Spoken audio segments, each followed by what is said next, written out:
Hello everyone, welcome back to academic S. इस वीडियो में हम लोग business studies class 12 chapter 1 that is nature and significance of management, इस चैप्टर को हम लोग कंटिन्यू करेंगे। ये इस चैप्टर का पार्ट 3 है। पार्ट 1 एंड 2 अगर आपने नहीं देखा है तो वो आप जाके देख लीजिए। इस पार्ट में हम लोग ये 4 टॉपिक्स कवर करेंगे: functions of management, coordination, features of coordination and importance of coordination. ये इस चैप्टर का लास्ट पार्ट होने वाला है। तो चलिए स्टार्ट करते हैं हम लोग इस पार्ट के फर्स्ट टॉपिक के साथ, that is functions of management. ये तो हम लोग इस चैप्टर के स्टार्टिंग से ही पढ़ते हुए आ रहे हैं कि एक मैनेजर मेनली 5 फंक्शन परफॉर्म करता है: planning, organising, staffing, directing and controlling. Clear? So first topic जो कि कॉन्सेप्ट ऑफ मैनेजमेंट था, उसमें भी हम लोगों ने पढ़ा कि मैनेजमेंट क्या होता है। ये एक प्रोसेस है, यानी मैनेजर कुछ फंक्शंस परफॉर्म करता है। देन उसके बाद हम लोगों ने फीचर्स ऑफ मैनेजमेंट में management as a continuous activity, उसमें भी हम लोगों ने पढ़ा। फिर इंपॉर्टेंस ऑफ मैनेजमेंट में मैनेजमेंट इंक्रीजेस एफिशिएंसी, क्योंकि आप प्रॉपर्ली सारे फंक्शंस परफॉर्म करोगे तो एफिशिएंसी इंक्रीज होगी। क्लियर? सो ओवरऑल अगर हम कहें तो इस पूरे चैप्टर में स्टार्टिंग से ही हम लोग पढ़ते हुए आ रहे हैं फंक्शंस ऑफ मैनेजमेंट के बारे में। और मैंने आपको स्टार्टिंग में ही बताया था कि इन फंक्शंस ऑफ मैनेजमेंट पे आके 5 चैप्टर्स भी हैं। ठीक है, बस इसमें मेनली आपको ये 5 फंक्शंस थोड़े थोड़े समझने हैं कि आखिर होता क्या है। बाकी तो आगे हम 5 चैप्टर्स में बहुत डिटेल में पढ़ेंगे। तो चलिए स्टार्ट करते हैं। Management is described as the process of planning, organizing, directing, and controlling the efforts of organizational members and of using organizational resources to achieve specific goals. ठीक है, तो मैनेजमेंट क्या है? एक प्रोसेस है, राइट? हम क्या कर रहे हैं? प्लानिंग कर रहे हैं, ऑर्गेनाइजिंग, डायरेक्टिंग, कंट्रोलिंग कर रहे हैं। हर जितने भी ऑर्गेनाइजेशनल मेंबर्स हैं उन सबके एफर्ट्स को कंट्रोल कर रहे हैं, उन सबके एफर्ट्स को यूनाइट कर रहे हैं। ठीक है, जो रिसोर्सेज है उसको ऑप्टिमम यूटिलाइजेशन कर रहे हैं, मिनिमम वेस्टेज कर रहे हैं, ताकि हम अपने गोल्स को अचीव कर पाएँ। ठीक है, तो सबसे पहले हम थोड़ा समझ लेते हैं कि ये 5 फंक्शंस आपके होते क्या हैं। क्लियर?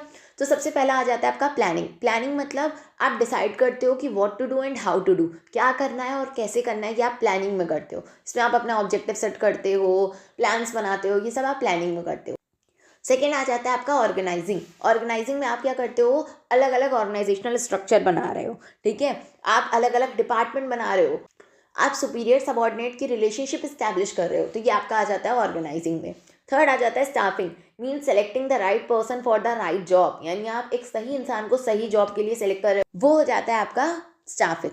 क्लियर? फोर्थ आ जाता है डायरेक्टिंग। अब क्या हो गया? लोग भी आ गए, लोग काम करना भी शुरू कर दिया, अब आप उनको डायरेक्ट कर रहे हो, उन्हें बता रहे हो कि काम कैसे करना है। ठीक है, उन्हें मोटिवेट कर रहे हो, उनके साथ कम्युनिकेट कर रहे हो, तो ये आपका डायरेक्टिंग में आ जाता है। एंड फिफ्थ हो जाता है कंट्रोलिंग। कंट्रोलिंग मतलब सिंपल चीज़ है, आप चेक कर रहे हो, मॉनिटर कर रहे हो कि काम प्लान के अकॉर्डिंग हो रहा है या नहीं हो रहा है। क्लियर? और अगर कुछ डेविएशन आ जाता है तो आप फिर फाइनली फिर से प्लानिंग कर रहे हो। तो ये आपके मेन 5 फंक्शंस हो जाते हैं: planning, organising, staffing, directing and controlling. ठीक है, सो स्टार्ट करते हैं हम लोग फर्स्ट से, that is planning. Planning is the function of determining in advance what is to be done and who is to do it. Planning मतलब एक ऐसा फंक्शन जिसमें हम एडवांस पे ही हम डिसाइड कर ले रहे हैं कि क्या काम होगा और कौन उस काम को करेगा, तो वो हो जाता है आपका planning. Clear?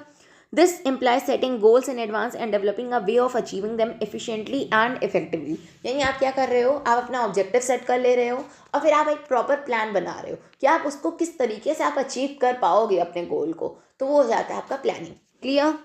Planning cannot prevent problems, but it can predict them and prepare contingency plans to deal with them if and when they occur.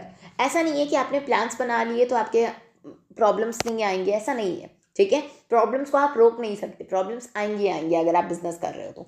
बस सिंपल चीज़ इतनी है कि प्लानिंग करने से क्या होता है कि आप उन प्रॉब्लम्स जब आएंगी तो आप उनके साथ ईजिली डील कर सकते हो।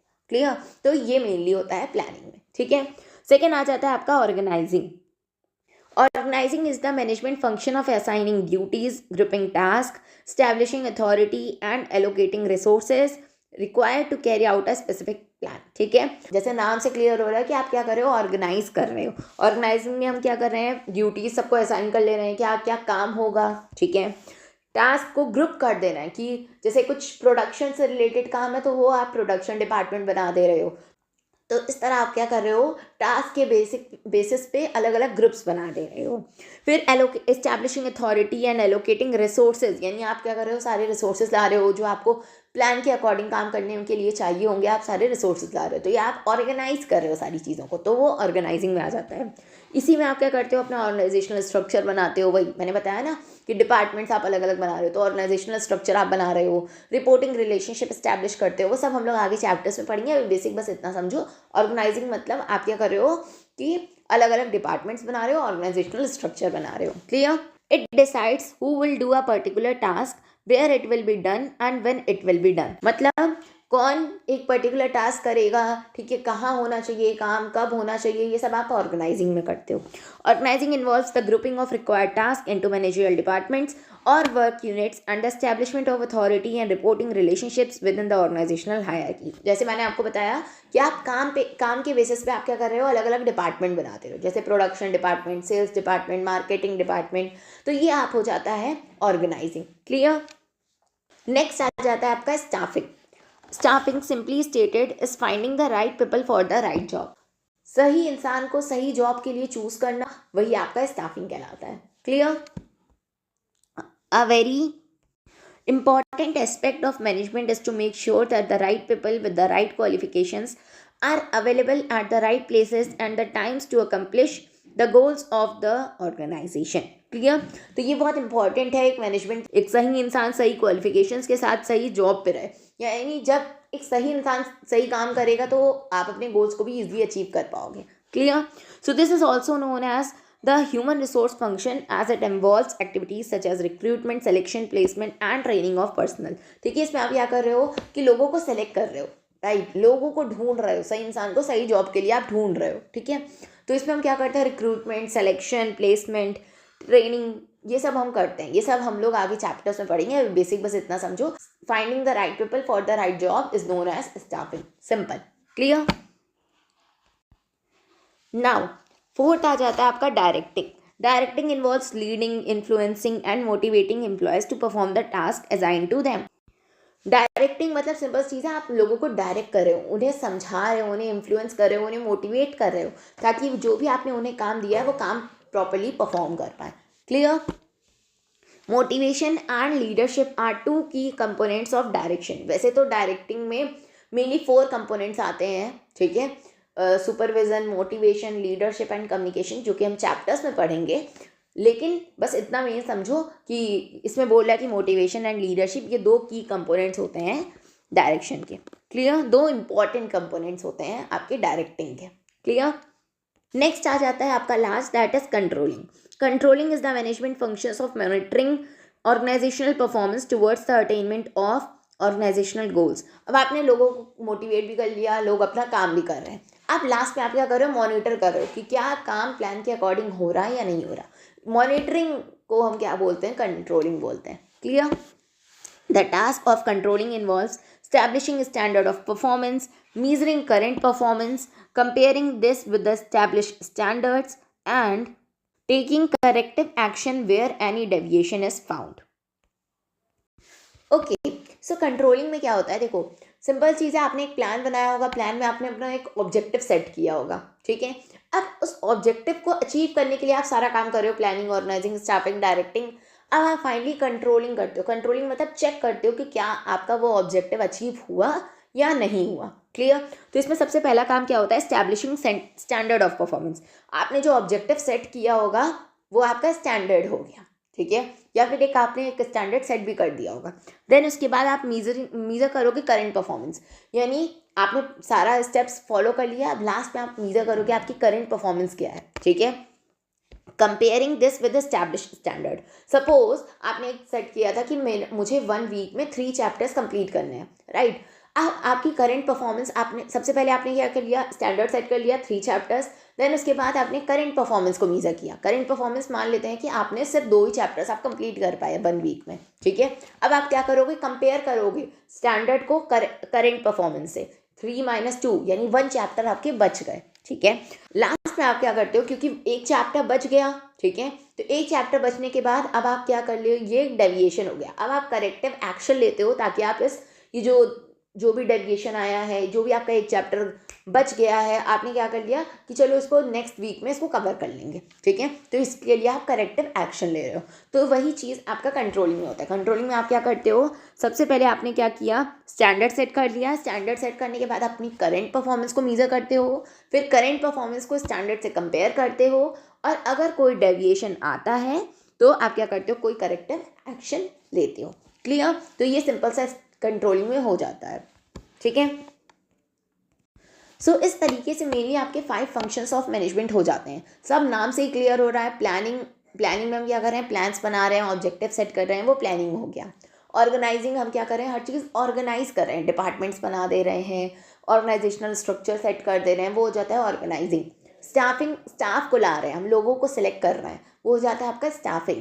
फिर डायरेक्टिंग, लोगों को डायरेक्ट कर रहे हैं, लोगों को बता रहे हैं काम कैसे करना है, उन्हें मोटिवेट कर रहे हैं, उनके साथ कम्युनिकेट कर रहे हैं, वो हो जाता है आपका डायरेक्टिंग। और फिर कंट्रोलिंग, हम कंट्रोल कर रहे हैं, चेक कर रहे हैं, मॉनिटर कर रहे हैं कि क्या काम प्लान के अकॉर्डिंग हो रहा है या नहीं हो रहा है, वो आ जाता है आपका controlling. Clear? The various functions of a manager are usually discussed in the order given above, suggesting that a manager first plans, then organizes, puts staff in position, then directs and finally controls। ठीक है, तो various जो functions होते हैं manager के, वो जिस तरीके से जिस ऑर्डर में आपको बताया गया है उसी तरह ये फंक्शंस मेनली एक मैनेजर परफॉर्म करता है। सबसे पहले प्लान करता है, ठीक है, फिर ऑर्गेनाइज करता है, देन स्टाफ लाता है, जो भी लोग काम करेंगे स्टाफिंग, देन डायरेक्ट करता है and then finally controls. Clear? Next topic आपका आ जाता है coordination, the essence of management. You have understood by now that a manager has to perform 5 interrelated functions in the process of managing an organisation, which is a system made up of different interlinked and interdependent subsystems. तो अभी तक हम लोगों ने mainly पढ़ लिया एक manager mainly 5 functions perform करता है। क्लियर? अब ये फंक्शंस तो परफॉर्म करता है ताकि हम अपने गोल्स को अचीव कर पाएँ, लेकिन जैसा कि हम लोगों ने फीचर्स में भी पढ़ा था कि एक ऑर्गेनाइजेशन में बहुत सारे अलग अलग लोग आते हैं जिनकी डाइवर्स नीड्स होती हैं, अलग अलग माइंडसेट होता है, तो उनको साथ में रखना भी तो बहुत इंपॉर्टेंट है ताकि आप अपने गोल्स को अचीव कर पाएँ। सो यही होता है आपका coordination. Clear? A manager has to link these diverse group towards the achievement of a common goal. क्योंकि अलग अलग लोग हैं जिनके डाइवर्स नीड्स हैं, तो एक मैनेजर का काम होता है कि सब लोगों को यूनाइट करके चले ताकि आप अपने गोल्स को अचीव कर पाओ। The process by which a manager synchronises the activities of different departments is known as coordination. Clear? तो वो प्रोसेस जिसके थ्रू एक मैनेजर क्या करता है, सिंक्रोनाइज कर रहा है। सिंक्रोनाइज मतलब एक साथ ला रहा है, लोगों को यूनाइट कर रहा है ताकि आप अपने गोल्स को अचीव कर पाओ, ठीक है, ताकि आप अपने goals as well as organisation के गोल्स को भी आप अचीव कर पाओ, उसे हम क्या कहते हैं, कोऑर्डिनेशन कहते हैं। तो what do you mean by coordination? Coordination is the process by which a manager synchronizes the activities of different departments. Clear? Coordination is the force that binds all the other functions of management. Coordination क्या हो गया, ये इस तरीके से एक force हो गया जो सबको साथ में लेके चल रहा है। Clear? It is the common thread that runs through all activities.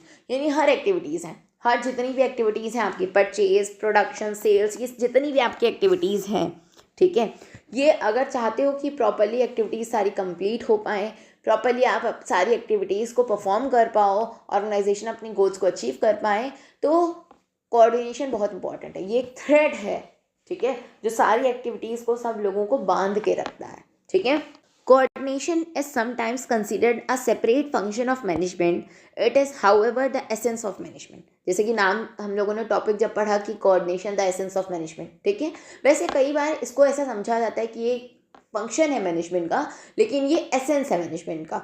Essence मतलब it is the most essential element of management, सबसे ज़्यादा इंपॉर्टेंट है।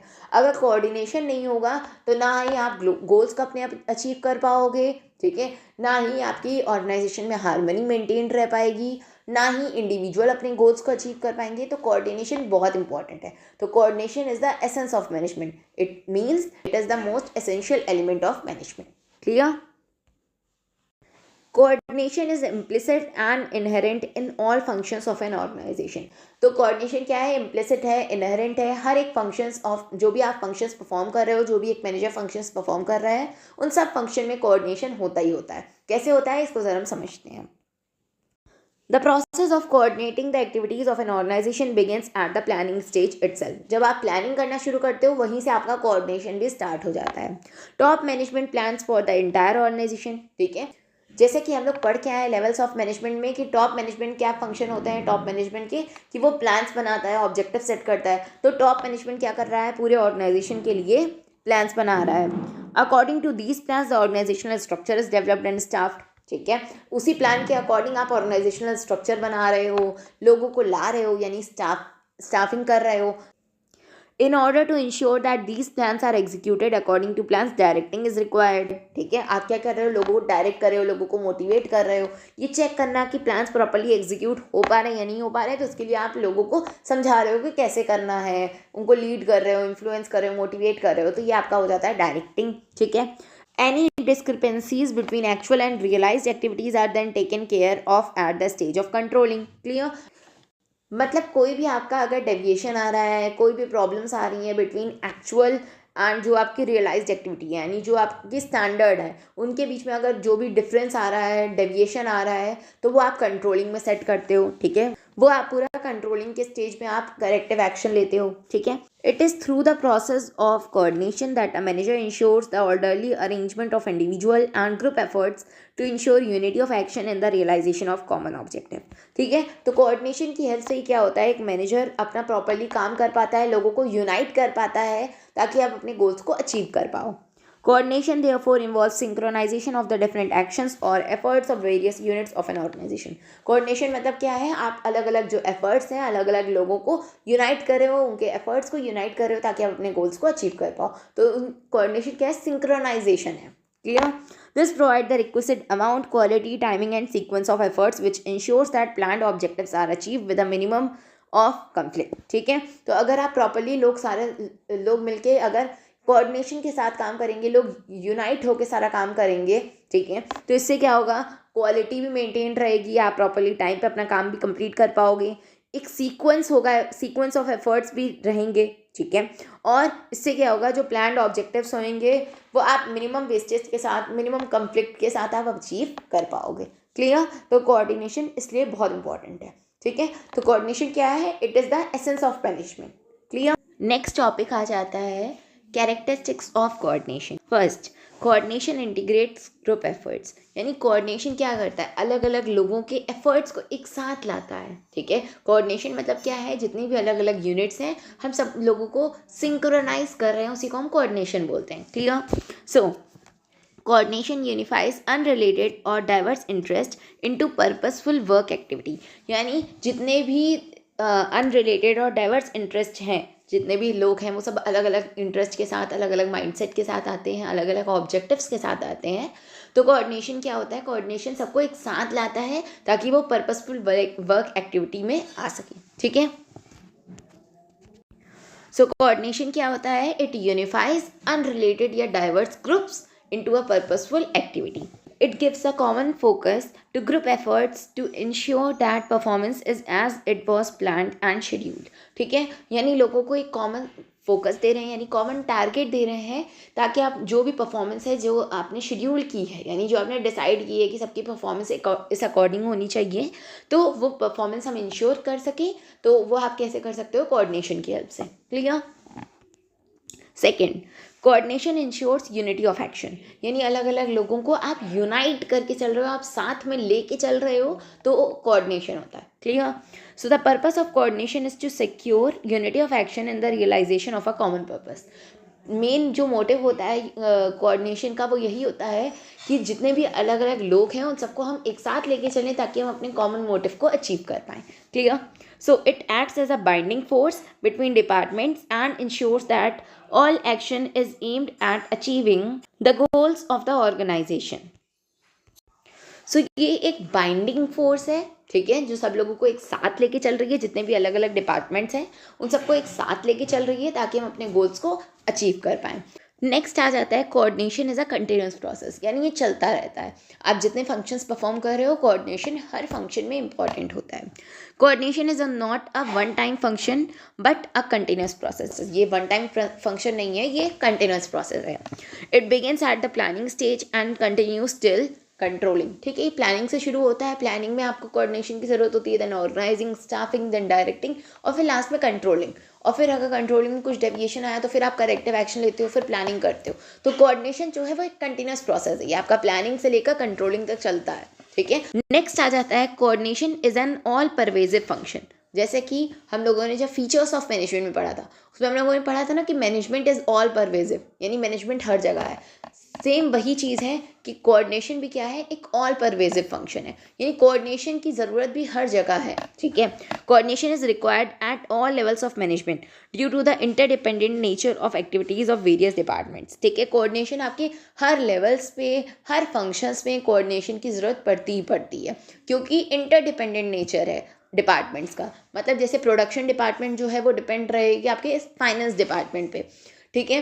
फिर आपका जो सेल्स डिपार्टमेंट है वो आपके प्रोडक्शन डिपार्टमेंट पे डिपेंड रहेगा। तो क्योंकि हर जो डिपार्टमेंट्स है वो इंटरडिपेंडेंट हैं, तो इसलिए आपका कोऑर्डिनेशन जो है वो हर एक लेवल्स पे, हर एक डिपार्टमेंट्स में कोऑर्डिनेशन की ज़रूरत होती है। तो कोऑर्डिनेशन क्या है, ये एक ऑल परवेजिव फंक्शन है। Clear? In the absence of coordination, there is overlapping and chaos instead of harmony and integration of activities, ठीक है। अगर coordination नहीं होगा तो overlapping of activities होंगी, duplication of activities होंगी, तो coordination बहुत important है। Clear? Next, coordination is the responsibility of all managers, ठीक है। Coordination is the function of every manager in the organisation. So coordination जो है वो हर मैनेजर का फंक्शन है, यानी हर मैनेजर को कोऑर्डिनेशन करना ही करना पड़ता है। Like top level managers need to coordinate with their subordinates to ensure that the overall policies of the organisation are duly carried out, ठीक है। जैसे टॉप लेवल मैनेजर्स क्या करते हैं, पॉलिसीज बनाते हैं, स्ट्रेटजीज बनाते हैं, ठीक है। तो वो किसके साथ कोऑर्डिनेट करते हैं, अपने सबऑर्डिनेट्स के साथ, यानी जो उनके मिडिल लेवल मैनेजर्स आते हैं वो उनके साथ सब कोऑर्डिनेट करते हैं, ठीक है, ताकि ये देख सके कि जो पॉलिसीज उन्होंने बनाई है वो प्रॉपर्ली कैरी आउट हो पा रही है या नहीं हो पा रही है, ठीक है। Middle level management coordinates with both the top level and the first line managers, ठीक है। मिडल लेवल के जितने मैनेजर्स होते हैं वो आपके टॉप लेवल से भी कोऑर्डिनेट करते हैं और अपने सबऑर्डिनेट यानी अपने ऑपरेशनल लेवल मैनेजर से भी कोऑर्डिनेट करते हैं। Clear?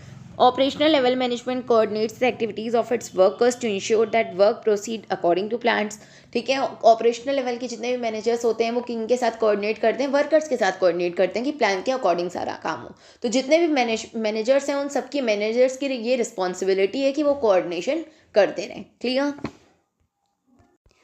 Next, coordination is a deliberate function. Coordination एक डेलिब्रेट फंक्शन है, यानी आपको करना ही करना है। A manager has to coordinate the efforts of different people in a conscious and deliberate manner.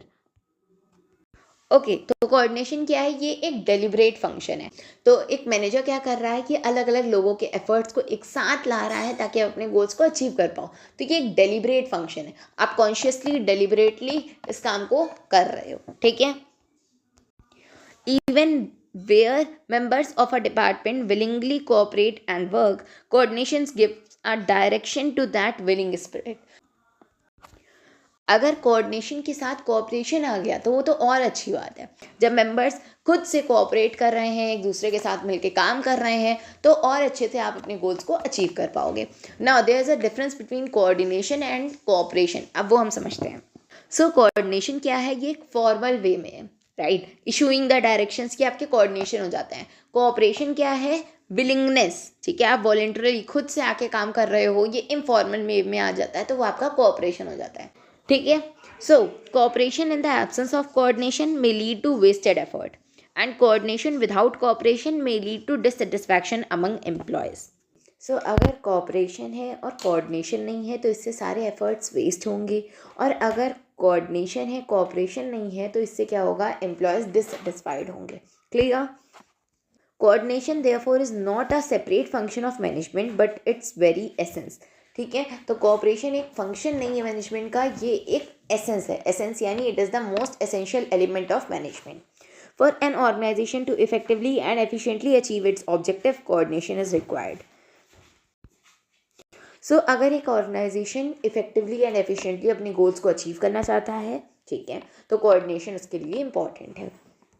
Like a thread in a garland, coordination is a part of all management functions, ठीक है। आपका जो कोऑर्डिनेशन है, it is a thread that binds all the other functions of management.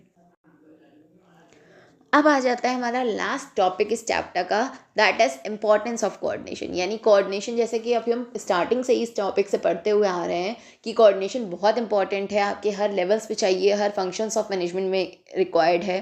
ठीक है, coordination is all pervasive, ये सब हम पढ़ते हुए आ रहे हैं। हम समझते हैं कि कोऑर्डिनेशन की इंपॉर्टेंस आखिर है कहाँ कहाँ, यानी कोऑर्डिनेशन की क्या इंपॉर्टेंस है, हम ये समझते हैं। Coordination is important as it integrates the efforts of individuals, departments and specialists. ठीक है, कोऑर्डिनेशन बहुत इंपॉर्टेंट है क्योंकि अलग अलग लोगों के एफर्ट्स को हम क्या कर रहे हैं, यूनाइट कर रहे हैं ताकि हम अपने गोल्स को अचीव कर पाएँ। ठीक है, तो कोऑर्डिनेशन इंपॉर्टेंट है। The primary reason for coordination is that departments and individuals in the organisation are interdependent. That is, they depend on each other for information and resources to perform their respective activities. So main reason क्या है coordination का, क्योंकि जैसे कि हम लोग अभी पढ़ के आए हैं कि जो डिपार्टमेंट्स है वो इंटर रिलेटेड हैं, तो मेन रीज़न कोऑर्डिनेशन का यही बन जाता है कि कोऑर्डिनेशन इसलिए इम्पॉर्टेंट है। क्लियर? अब हम समझते हैं कि कोऑर्डिनेशन की ज़रूरत कब कब पड़ती है। ठीक है, first, growth in size. As organizations grow in size, the number of people employed by the organization also increases. ठीक है, जैसे जैसे आपकी ऑर्गेनाइजेशन बढ़ती है, ठीक है, हर एक ऑर्गेनाइजेशन चाहती है कि वो ग्रो करे, वो अपने आप को एक्सपैंड करे। ठीक है, तो जैसे जैसे आपकी ऑर्गेनाइजेशन ग्रो करती है, जितने नंबर ऑफ एम्प्लॉयज़ होते हैं वो भी ग्रो करते हैं, वो भी इंक्रीज़ होते हैं। Clear? At times it may become difficult to integrate their efforts and activities. ठीक है, तो ये बहुत डिफ़िकल्ट हो जाता है कि आप उन सब लोगों के एफर्ट्स को, उन सब लोगों की एक्टिविटीज़ को आप एक साथ लेके चल पाओ। ठीक है, so all individuals differ in their habits of work, background, approaches to situations and relationship with others. सब अलग अलग बैकग्राउंड से आ रहे हैं, सबका अलग अलग माइंडसेट है. So it becomes necessary to ensure that all individuals work towards the common goal of the organisation. Clear?